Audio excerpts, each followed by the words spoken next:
Varicose veins కి సరైన చికిత్స కోసం సంప్రదించండి ఎవిస్ హాస్పిటల్.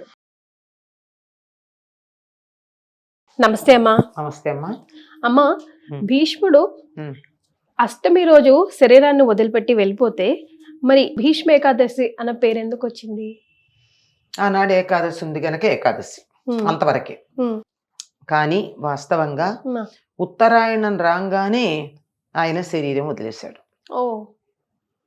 ఎందుకంటే యుద్ధం జరిగింది దక్షిణాయనంలో. ఆయన అర్జునుడి బాణాలకి నేల కూలినటువంటి సందర్భంలో వాళ్ళ తల్లి గంగాదేవి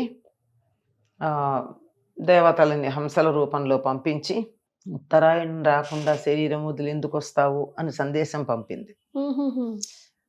భీష్ముడికి స్వచ్ఛంద మరణం ఉంది. ఎప్పుడు కావాలంటే అప్పుడు శరీరం వదలచ్చు. ఎప్పుడు కావాలంటే అప్పుడు శరీరం వదలచ్చు. కానీ శరీరం అనారోగ్యంగా ఉంటే కూడా పట్టుకుని పాకులాడడం జరిగింది చూడండి. చాలా రోజులు 58 రోజులు అనుకుంటా, 58, 56 రోజులు అంపశయ్య మీద ఉన్నాడు. ఎప్పుడైతే ఉత్తరాయణం వచ్చిందో వెంటనే శరీరాన్ని వదిలేశాడు. ఇది జరిగింది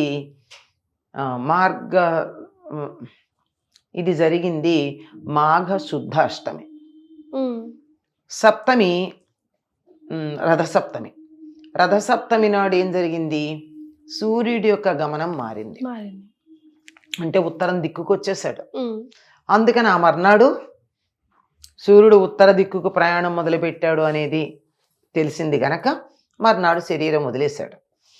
ఎప్పుడైతే ఇది జరిగిందో ఉత్తర దిక్కుకి సూర్యుడు రథాలు మరలడం మొదలైందో, గట్టిగా ఉత్తరాయణం అని కూడా అనడానికి లేదు. ఒకప్పుడు అది ఇది కలిసి ఉండేవి, ఇప్పుడు తేడా వచ్చింది. ఇప్పుడు అయింది, ఇంకా శరీరం వదిలేస్తాడు తాతగారు అని చెప్పి ధర్మరాజు ఉత్తర క్రియకు కావాల్సిన ఏర్పాట్లన్నీ చేసుకుని వచ్చేసాడు కూడా. అంటే అంతా ప్రీ ప్లాన్డే కదా, డేట్ ఫిక్స్డ్. అప్పుడు అష్టమి నాడైతే మరి మీరు అన్నట్టు ఏకాదశి దాకా ఎందుకు ఆగారు? భీష్మ ఏకాదశి ఎందుకు పేరు వచ్చింది? అదే నా ప్రశ్న. అదే కదా, అష్టమి, నవమి, దశమి, ఏకాదశి 4 రోజులు తేడా ఉంటుంది. ఈ 4 రోజులు తేడా ఉంటే దాన్ని సమన్వయం చేయడానికి కొంతమంది ఏం చెప్పారంటే, రోజుకొక్క ప్రాణం చొప్పున పంచప్రాణాలు వదిలేయడని. రోజుకొక్క ప్రాణం వదిలితే కూడా 5 4 అయింది, 5 ఎక్కడొచ్చింది? ఇది కూడా ఆలోచించాల్సిందే. కానీ కొంచెం ఎందుకు ఇలా అయి ఉంటుంది అని మనం ఒక ఊహ గనక చేసినట్టయితే, విష్ణు సహస్రనామానికి ఏకాదశికి సంబంధం ఉంది గనక ఏకాదశికి హరివాసరం అనే పేరుంది. ఏకాదశిని హరివాసరం అంటారు, ఏకాదశి తిథిని. ఆనాడు ఆ పేరుంది గనక ఈ విష్ణు సహస్రనామాన్ని చెప్పినటువంటి వాడు భీష్ముడే గనక ఆ భీష్ముడికి సంబంధించిన ఏకాదశిగా దాన్ని చెప్పుకుంటారు అని కొంచెం తార్కికంగా ఆలోచించే వాళ్ళు చెప్పేటటువంటి మాట. లేదు, ఆయన శరీరం వదలాలి అని అనుకున్నాక క్రమంగా ఇది జరిగింది అనుకుంటే కూడా అలా వీలు కాదు. కారణం ఏమిటంటే భీష్ముడికి సంతానం లేదు. సంతానం వద్దని కదా పెళ్లి మానేశాడు, వేరే కారణం ఏం కాదు.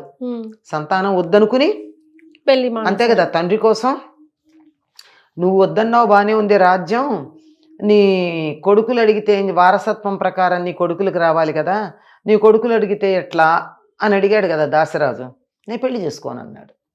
పెళ్లి చేసుకుంటే కదా కొడుకులు పుట్టేది. సంతానం లేదు. కానీ సంతానం లేనటువంటి భీష్ముడికి ఈనాటి దాకా పిండ ప్రదానం జరుగుతుంది. ఈనాటి దాకా ఎంతమందికి జరుగుతుందమ్మా ఈరోజు? పిల్లలు ఉన్న వాళ్ళకైనా జరుగుతుందా? అదే కదా. పూరీ క్షేత్రంలో కృష్ణుడు పెడతాడు.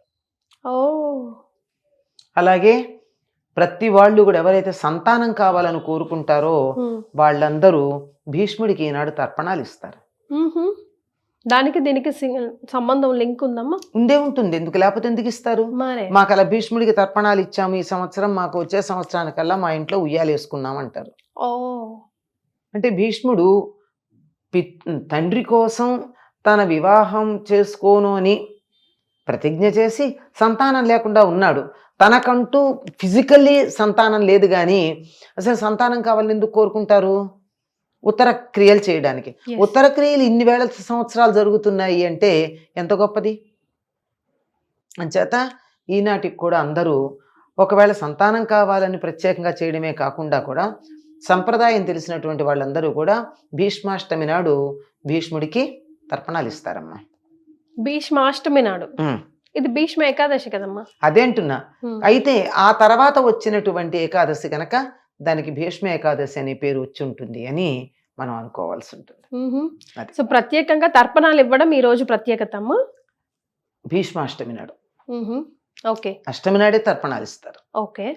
మరి ఈ రోజు చేయవలసినవి చేయకూడని పనులు ఏమైనా ఉన్నాయా? ఎందుకు లేవమ్మా.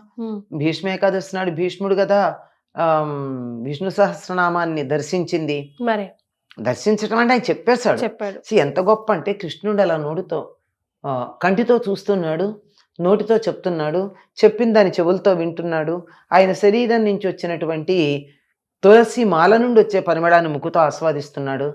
అలా చూస్తూ కదా శరీరం వదిలాడు. కనుక ఈనాడు విష్ణు సహస్రనామ పారాయణాలు చేస్తారు.